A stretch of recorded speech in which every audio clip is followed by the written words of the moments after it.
Vamos então à última parte da nossa apresentação, na qual eu vou trabalhar com vocês alguns aspectos da obra 1984 de George Orwell e também A Língua Ter-te Imperi, de Victor Klemperer. Primeiro, 1984, trata-se de uma obra escrita em meados dos anos 1940, portanto, no contexto final da Segunda Guerra Mundial, no pós-guerra, e concluída em 1948, daí a ideia de inversão dos dois dígitos finais, né, 1984, quando se faz a criação de uma ideia distópica de futuro. Né? Então, no futuro de 1984, a Inglaterra seria dominada, né, boa parte da Europa seria dominada por um Estado totalitário descrito por Orwell nesta obra. Nesta obra, entre outros conceitos muito importantes, aparece a ideia que nós já sugerimos ao longo da apresentação de duplo pensar. Do próprio George Orwell, o que é duplo pensamento na obra 1984. Separo uma passagem, cito uma passagem para vocês. Duplo pensamento significa a capacidade de abrigar simultaneamente na cabeça duas crenças contraditórias e acreditar em ambas. O intelectual do partido sabe em que direção suas memórias precisam ser alteradas. Em consequência, sabe que está manipulando a realidade. Mas, graças ao exercício do duplo pensamento, ele também se convence de que a realidade não está sendo violada. O processo precisa ser consciente, do contrário, não seria conduzido com adequada precisão. Mas também precisa ser inconsciente, do contrário, traria consigo um sentimento de falsidade e, portanto, de culpa. Notem que na descrição que eu fiz agora, o duplo pensar já carrega uma série de antinomias. O processo tem que ser consciente e tem que ser inconsciente. Ele manipula, mas não viola a realidade, e assim sucessivamente. Sim, na verdade, o duplo pensar é farto em antinomias, como nós tínhamos visto na apresentação logo anterior, na passagem do Fascismo Eterno de Umberto Eco. Algumas passagens agora de 1984, guerra é paz, liberdade é escravidão, ignorância é força como lemas do socialismo inglês, o INGSOC, desta sociedade distópica da obra 1984. Como nós poderíamos entender este duplo pensamento? O processo é bastante complexo, mas a gente poderia fazer uma simplificação de que ordem? Duplo pensar não só é antinômico, como ele carrega semelhanças com o conceito marxista de ideologia e com a noção de Sloterdijk e de Zizek de razão cínica. O que a gente poderia entender de semelhanças de uma coisa com a outra? Bem, na ideologia temos esta máxima de fundo marxiano. Não sabem, por isso fazem. Vamos pensar no trabalhador e na ideia de mais-valia. Então, o tempo do trabalho do trabalhador é explorado pelo burguês. Todo mês o burguês paga salário, todo tempo o burguês paga salário para o trabalhador. Mas este salário está aquém do valor que o trabalhador realmente produz. Uma parte significativa é apropriada pelo burguês e isso é chamado de mais-valia. Então, por que o trabalhador, ao receber os seus vencimentos, agradece ao burguês?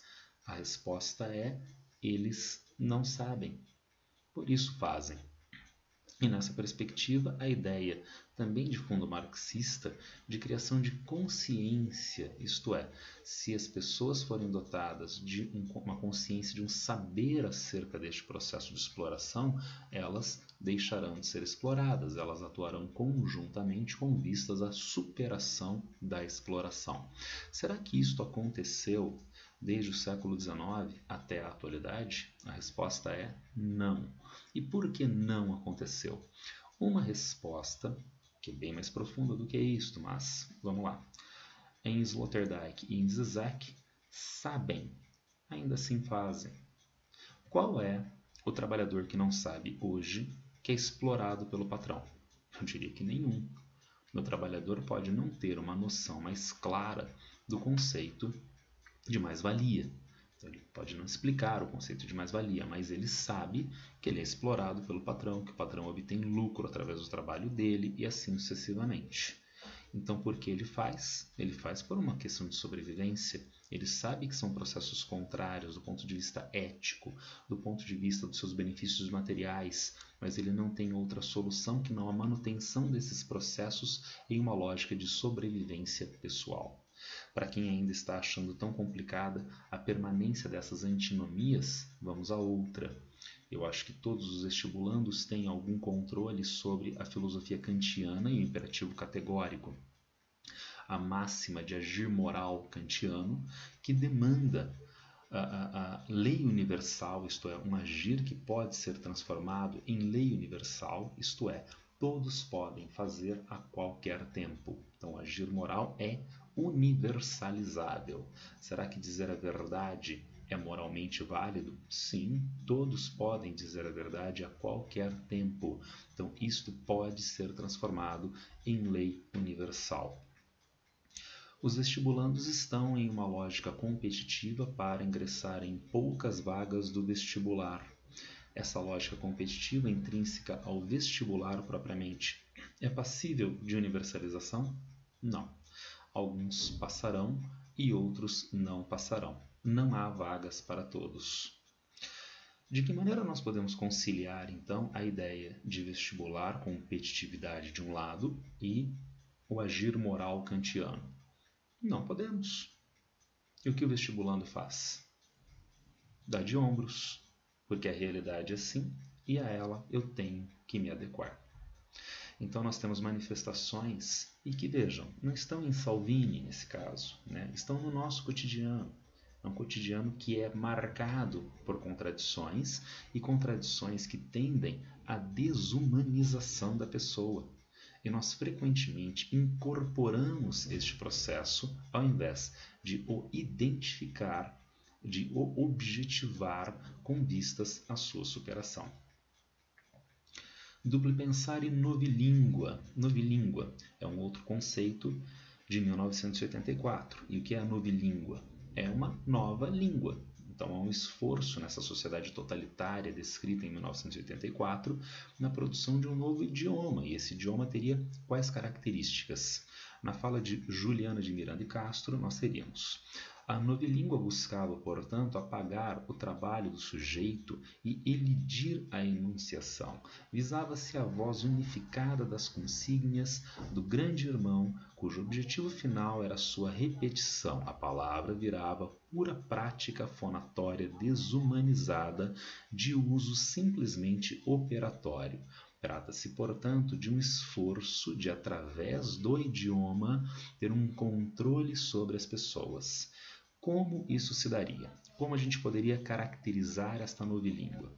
Tendência de eliminação e fusão de palavras ou expressões, tendendo então a formas mais simples de comunicação. A ideia seria, por exemplo, a palavra bom, a palavra oposta a bom, que seria ruim, a palavra para além de bom, que poderia ser, quem sabe, maravilhoso. Ora, na novilíngua, para que todas essas palavras? Se nós temos bom, podemos eliminar a palavra ruim através de um prefixo. Eu coloco desbom. Então está identificando que não é bom, que é o contrário de bom, e a palavra ruim, então, tendeu a ser eliminada. Tem que ser eliminada. Para que maravilhoso? Então eu posso dizer plus bom. Então é mais do que bom. E eu elimino a outra palavra. Desta forma, através de fusões, através de novas construções, o vocabulário vai se tornando cada vez menor. O vocabulário vai se tornando cada vez mais simples. As construções vão se tornando mais simples. E de que maneira isto acaba se desdobrando em uma ideia de controle? Vejamos. Idioma, forma de estruturação do pensamento. Então, o idioma ele pode ser entendido como uma forma através da qual eu estruturo a minha enunciação, a maneira através da qual eu entendi a realidade, eu posso expressar ao outro, isso se dá através do meu idioma. Entretanto, o idioma é também a forma através da qual eu entendo a realidade à minha volta. Naquele exemplo tolo, lá está um brasileiro como eu, e para mim existe uma expressão da precipitação nival, né, que se chama neve. Mas diz a lenda que entre os Inuits, os esquimós, existem inúmeras diferentes denominações para isso que eu chamo apenas de neve.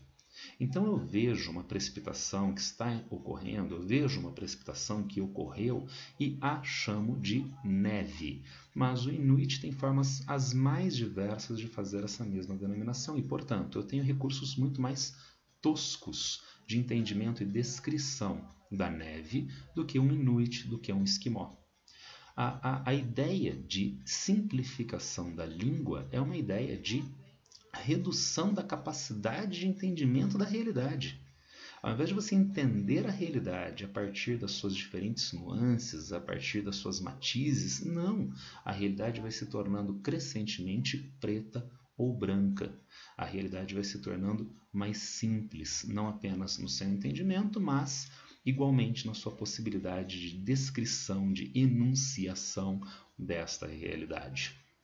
Ainda mais, trata-se na novilíngua de um instrumento de controle. Um instrumento de controle porque, através da enunciação de palavras que já entraram em desuso, a pessoa não segue as normas intrínsecas da nova sociedade. E, consequentemente, essa pessoa pode ser denunciada, pode ser presa e pode ser morta.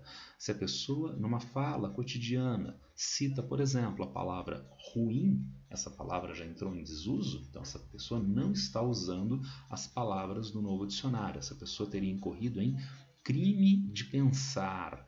E essa pessoa pode, como eu disse, ser presa, ser morta. Isso não é apenas uma palhaçada. A gente já vai ver diferentes formas de manifestação desta novilíngua no cotidiano. A gente tem isso dentro dos grupos, agrupamentos, por exemplo, de adolescentes, que têm as suas formas peculiares de idioma, que têm as suas palavras, os seus neologismos, que são entendidos apenas pelos adolescentes ou pelo grupo de adolescentes especificamente. E se alguém de fora estiver tentando entrar, não vai entender a fala. E ainda mais, se alguém de dentro não utilizar a fala, então não está cumprindo as normas que são intrínsecas ao grupo de adolescentes. Então trata-se, através do idioma, de um instrumento de controle, que a gente pode ler em tribos urbanas, que nós podemos ler entre os adolescentes, e é colocado de uma maneira extrema no controle, na ideia de controle, em uma manifestação de controle na obra 1984. E de onde a gente chega à Língua Tertimperi, LTI, de Victor Klemperer. Trata-se de um intelectual judeu que conseguiu sobreviver às agruras da Segunda Guerra Mundial na Europa. E depois da Segunda Guerra Mundial, ele fez um estudo através do qual identificou que os alemães nazistas tinham uma espécie de nova fala, um novo idioma, que ele denominou Língua Tertimperi, língua do Terceiro Império, língua do Terceiro Reich. É interessante esse estudo porque a obra 1984, e que tem o conceito novilíngua, foi concluída em 1948. E Língua Tertimperi é um estudo de Victor Klemperer concluído e divulgado em 1947. Eu não quero dizer com isso aquela competição idiota de quem veio antes e quem é mais importante. Não, não é isso. É que esta ideia de um idioma que é intrínseco ao nazismo, um idioma que viabiliza controle, estava dado junto a esses dois intelectuais, o Orwell e o Klemperer, mais ou menos na mesma época. Vamos ver algumas características desta Língua Tertimperi. Língua Tertimperi é um recurso biopolítico de intervenção nos hábitos das pessoas. Biopolítico é uma palavra que se reporta a Michel Foucault e também a Achille Mbembe e Giorgio Agamben. Em Foucault, biopoder propriamente. Em Mbembe, a ideia de necropoder, e em Agamben, a ideia de homo sacer, que também está ligada ao biopoder Foucaultiano. Mas o que é o biopoder? Citaria para vocês uma passagem de Fernando Danner. A biopolítica vai se ocupar, portanto, com os processos biológicos relacionados ao homem-espécie, estabelecendo sobre os mesmos uma espécie de regulamentação.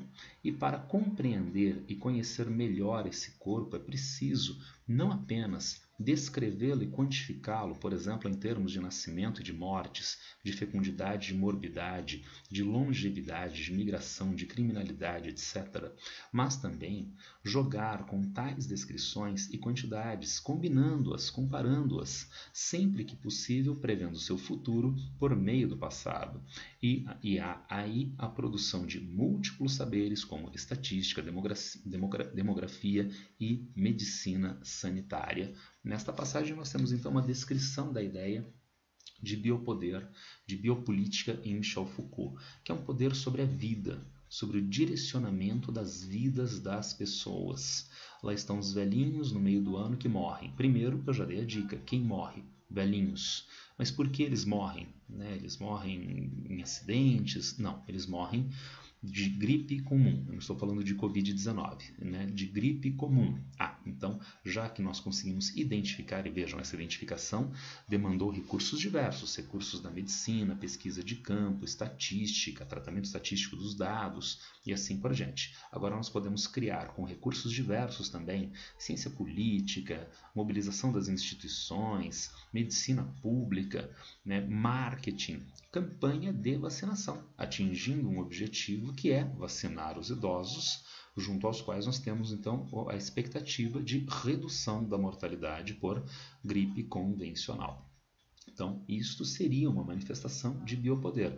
A pessoa passa a fazer algo que ela não faria por si. Não a pessoa individualmente faz um determinado recorte da sociedade, a mobilização de um determinado recorte da sociedade. Mas o que George Orwell, novilíngua, o que fascismos tem a ver com isto? Vejamos. Exemplo, uso do prefixo desentulhar. Durante a Segunda Guerra Mundial, a Alemanha nazista demandava, principalmente ao final da guerra, que os alemães tirassem os entulhos dos seus sótãos, limpeza de sótãos, para evitar fogo em meio a ataques.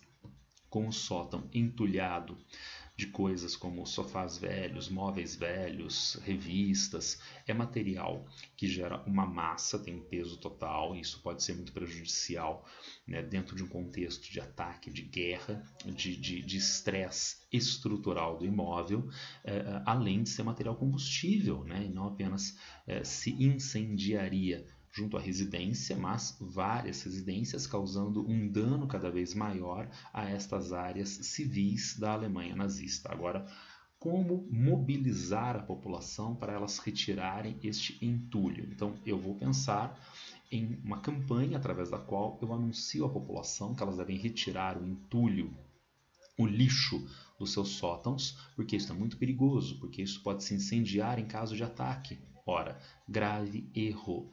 Grave erro por quê? Porque eu estou suscitando que nós seremos atacados, que nós podemos perder, e ainda mais, eu já estou com a minha fala, nesse caso, descrevendo as agruras da derrota, o fogo, as chamas que consumirão a propriedade, o fogo, as chamas que podem consumir a própria pessoa e assim sucessivamente. Há um outro jeito de apresentar isto, através da ideia de desentulhamento. Então você não vai tirar o entulho, tirar a sujeira, você vai desentulhar. Vejam nesta passagem. Na perspectiva nazista, o sentido do distanciamento flerta com a sublimação, pois tem a ver com a manutenção de uma indiferença ininterrupta em relação à gravidade da realidade vivida naquele cotidiano. Como projeto biopolítico, o mascaramento da realidade era considerado providência fundamental na medida em que os nazistas viam uma grande vantagem em manter o civil como útil ao regime.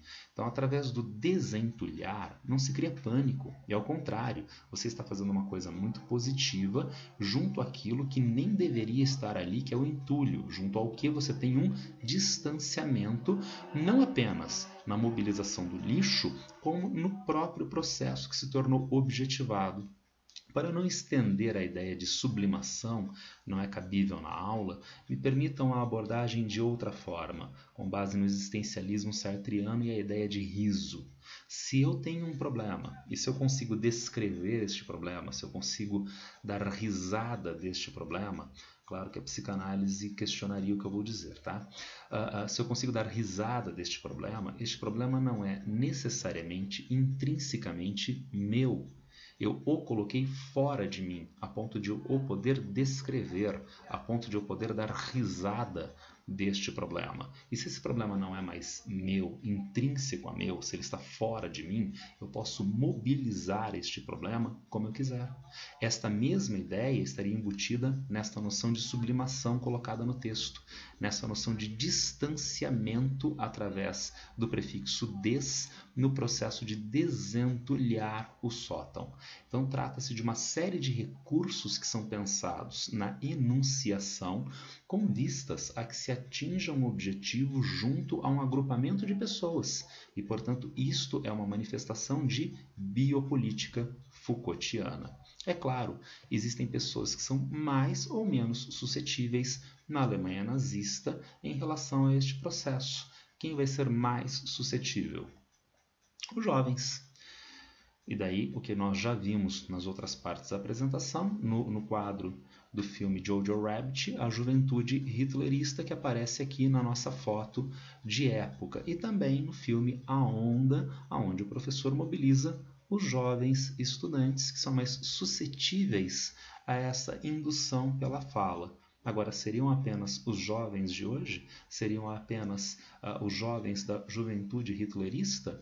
Não, por exemplo, o marketing pode trabalhar recorrentemente, na verdade ele não pode, ele trabalha recorrentemente com esses recursos, mobilizando as populações com vistas a atingir determinados objetivos, nesse caso de consumo, sendo que esses objetivos podem estar frequentemente distanciados das necessidades intrínsecas da pessoa. A pessoa está consumindo, mas não está com recursos para tanto. A pessoa está consumindo, mas algo que pode trazer prejuízos a si, como por exemplo tabaco, como por exemplo álcool. A pessoa está consumindo e está acentuando os problemas ambientais, mas dane-se, porque o objetivo em relação às pessoas teria sido atingido. Avançando, e vejam os paralelos entre LTI e a novilíngua de George Orwell guardaria também essas mesmas características. Ainda avançando com a LTI, eu insisto, também está dado em Orwell, 1984, novos significados hegemônicos como cegamente, como fanático. Aqui nós temos um outro quadro de Jojo Rabbit também no acampamento. Todos esses quadros não são spoiler do filme, são os primeiros minutos, né? As primeiras 10, 20 minutos de filme, não mais do que isto. Agora, se eu designo alguém como cego, como fanático, eu não estou falando cego em termos de acuidade visual, obviamente, não é? Eu estou dizendo que a pessoa age cegamente, então me parece um xingamento, me parece uma advertência. Se eu digo que a pessoa é uma fanática, a pessoa está agindo de maneira fanática, então é outra advertência, né? É outra fala negativa. Mas o que a Alemanha nazista não fez e está presente também em 1984, uma inversão deste quadro. Então, de negativo torna-se uma palavra, uma fala de alta positividade. Então, nós temos aquele que age cegamente dentro da ideologia nazista. Este é o correto. Aquele que é fanático, fanático pelo nazismo. Isso está correto. Fanático, cego, é aquele que não faz mais uso da sua própria razão, de uma razão crítica compartilhada, com vistas à baliza do seu comportamento, à baliza da sua ação. Mas isto é bem-vindo na Alemanha nazista, isto é bem-vindo em regimes totalitários, esta releitura dos fatos. E para finalizar, eu sugeriria que essas características não estão tão distantes do nosso tempo presente. Não estão tão distantes por quê? LTI e novilíngua, língua tertia imperi e novilíngua na atualidade. Utilização de estrangeirismos. Os estrangeirismos, as palavras estrangeiras trazidas para o nosso idioma, induzem a um estatuto intelectualizado, inibidor da crítica. Porque se é uma palavra estrangeira, boa parte da população não tem domínio sobre o idioma estrangeiro, de onde ela vem, não tem domínio sobre o significado, né, o campo de significados desta palavra, que frequentemente pode gerar inversões ou neutralização de significado, como nós vimos logo anteriormente. Cegamente fanático, são palavras negativas, mas na Alemanha nazista, identificado pelo Klemperer, essas palavras ganhavam um significado de positividade. Mas que palavras teriam essas características hoje? Voltando paradoxalmente ao início da nossa apresentação. A apresentação começou com a análise de pós-verdade e fake news. Fake news. Mas o que é fake news? É um estrangeirismo.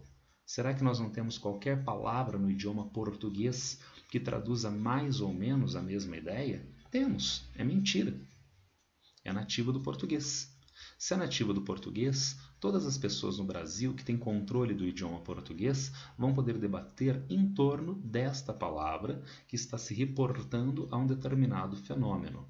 Esta palavra carrega um significado implícito negativo. A mentira não se relaciona à realidade. A mentira está negando a realidade. Agora, vejam a ideia de inversão e neutralização de significados.